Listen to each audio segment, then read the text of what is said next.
ಇಂದು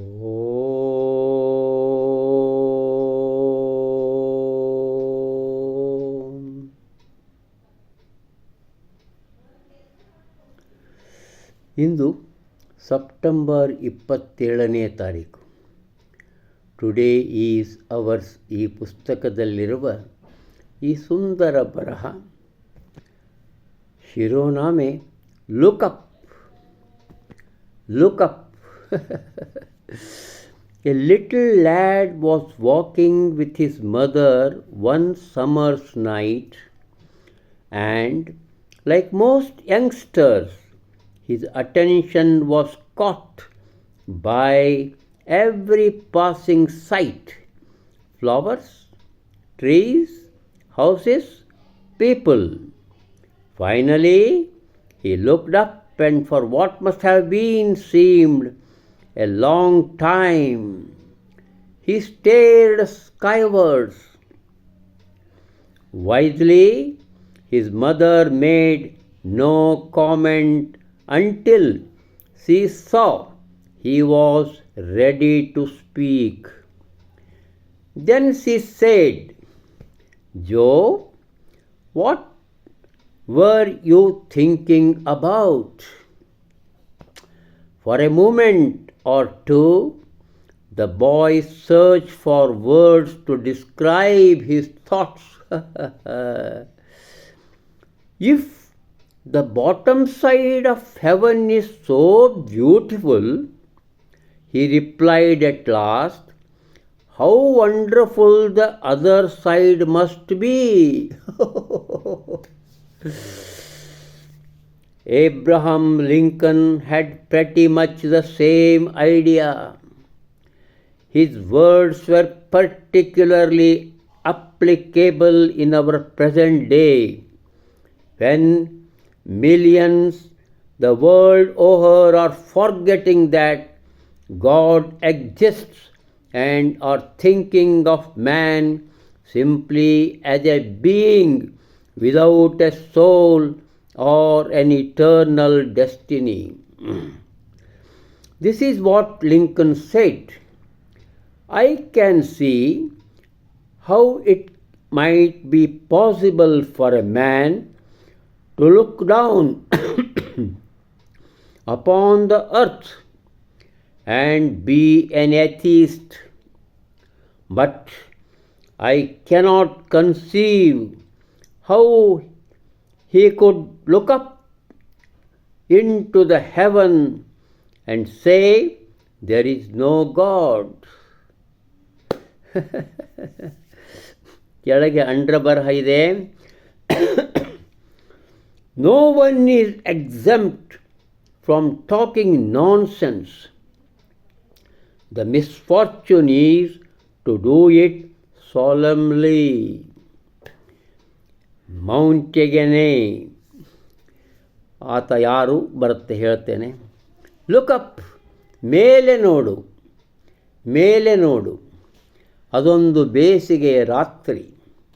ಓರ್ವ ಪುಟ್ಟ ಬಾಲಕ ತನ್ನ ತಾಯಿಯ ಜತೆ ರಸ್ತೆಯಲ್ಲಿ ಹೊರಟಿದ್ದ.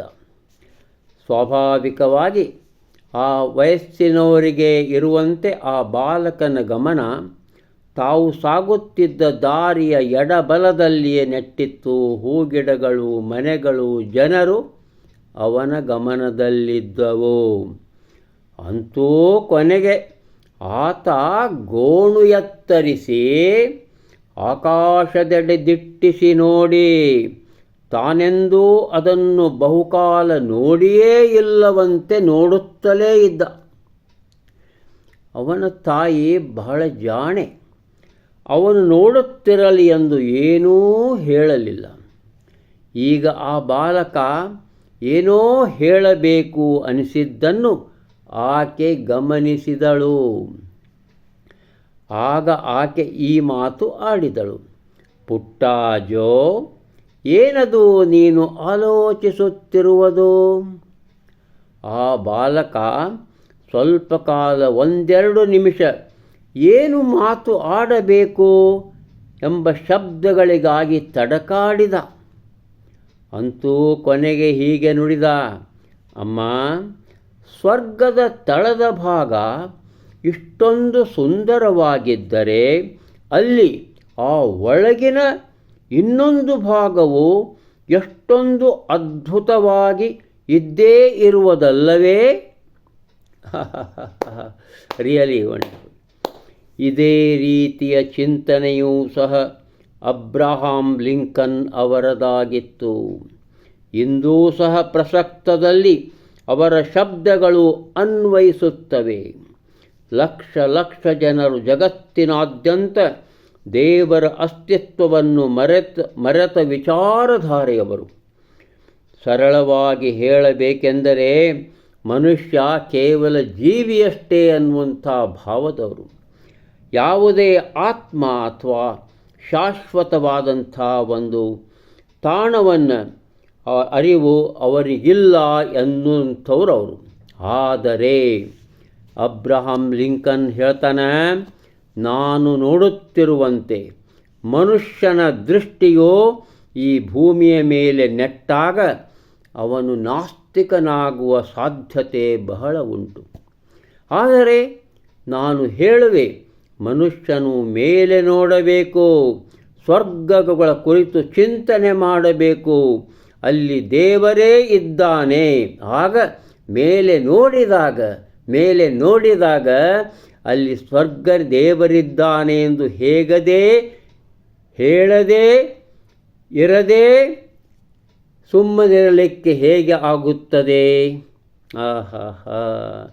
ಅದಕ್ಕೆ ಯಾವಾಗಲೂ ಮೇಲನೋಟ ಇರಬೇಕು. ಕೆಳಗಿನ ಅಂಡ್ರಬರಹ ಯಾರೂ ತಿಳಿಗೇಡಿತನದ ಮಾತು ಆಡದೇ ಇರುವುದಿಲ್ಲ. ಎಲ್ಲರೂ ಹೆಚ್ಚು ಕಡಿಮೆಗಳು ತಪ್ಪು ಮಾತಾಡ್ತಾರೆ. ದುರದೃಷ್ಟ ಅಂದರೆ ಅವನು ಮಾಡುವುದು ಎಷ್ಟೋ ಸರಿ ತಿಳಿಗೇಡಿತನದ ಮಾತಾಡೋದು ಗಂಭೀರವಾಗಿ ವಿದ್ಯುಕ್ತವಾಗೇ ಮಾತನಾಡ್ತಾನಂಥೇಳಿ ಈ ಮಿಚೆಲ್ ಮಾಂಟೆಗೆನೆ ಅನ್ನುವಂತಹ ಮಹಾಪುರುಷ 16ನೇ ಶತಮಾನದ ಫ್ರೆಂಚ್ ತತ್ವಜ್ಞಾನಿ ಬರೆದಿರಿಸಿದ್ದಾನೆ. ಈ ಒಂದು ಬರಹ ಏನು ಹೇಳ್ತದಂದ್ರೆ, ಜೀವನದಲ್ಲಿ ನಾವು ಅಧೋಮುಖರಾಗಬಾರದು, ನಿರುತ್ಸಾಹಿಗಳಾಗಿ ಬಾಳಬಾರದು, ಉಧೋಮುಖರಾಗಬೇಕು, ಉತ್ಸಾಹಿಗಳಾಗಬೇಕು. ಅಬ್ರಹಾಂ ಲಿಂಕನ್ 16ನೇ ಅಮೇರಿಕಾದ ಅಧ್ಯಕ್ಷ, ವಕೀಲ, ರಾಜಕಾರಣಿ, ಮುತ್ಸದ್ದಿ ಆಗಿದ್ದ. 56ನೇ ವರ್ಷಕ್ಕೆ ಅವನನ್ನು ಗುಂಡಿನಿಂದ ಹೊಡೆದು ಕೊಂದರು ಎಂಬುದು ಎಲ್ಲರಿಗೂ ಗೊತ್ತಿರುವ ಸಂಗತಿ. ಮೇಲೆ ನೋಡು ಅಂದರೆ ಉಧೋಮುಖನಾಗು, ಕೆಳಗಡೆ ಅಧೋಮುಖನಾಗಬೇಡ ಅನ್ನುವಂತಹ ಅಪೂರ್ವವಾದ ಸಂದೇಶ ಇಲ್ಲುಂಟು. ನಮಸ್ಕಾರ.